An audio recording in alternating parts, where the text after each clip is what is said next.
একটি সমবাহু ত্রিভুজের পরিসীমা 12 সেন্টিমিটার হলে এর ক্ষেত্রফল নির্ণয় করো।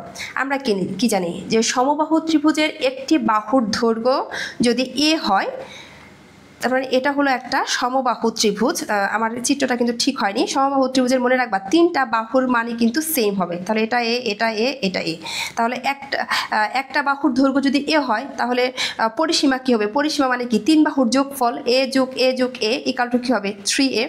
তাহলে আমরা কি লিখবো? যে ধরি সমবাহু ত্রিভুজের প্রতিটি বাহুর দৈর্ঘ্য এ, তাহলে এটার পরিসীমা কি হবে? পরিসীমা হবে a plus A plus A equal to কি? 3a একক। এখন সমবাহু ত্রিভুজের ক্ষেত্রফল নির্ণয়ের সূত্রটা কি? √3/4 স্কয়ার বর্গ একক। এখন এই ক্ষেত্রফল বের করতে গেলে অবশ্যই আমাদের এই সূত্রের সাহায্যে করতে হবে, আর এই সূত্রের সাহায্যে অঙ্ক করতে গেলে অবশ্যই আমাদের এর মানটা লাগবে। তাহলে এর মানটা আমরা কোত্থেকে বের করব? এই যে আমাদের দেওয়া আছে পরিসীমা 12 সেন্টিমিটার, তাহলে পরিসীমা কত পাইছি? 3a। তাহলে 3a ইকাল টু আমরা 12 লিখতে পারি। সেখান থেকে আমরা দেখো এর মানটা পেয়েছি 4। তাহলে সমবাহু ত্রিভুজের প্রত্যেকটা বাহুর দৈর্ঘ্য পেলাম হচ্ছে 4 সেন্টিমিটার। এখন জাস্ট ক্ষেত্রফল জায়গায় তোমরা মান বসাও। √3/4 ইন্টু এ স্কয়ার, তার মানে 4 স্কয়ার। তাহলে √3 ইন্টু 4 ক্যালকুলেশন করলে আসবে হচ্ছে 6.928 বর্গ সেন্টিমিটার।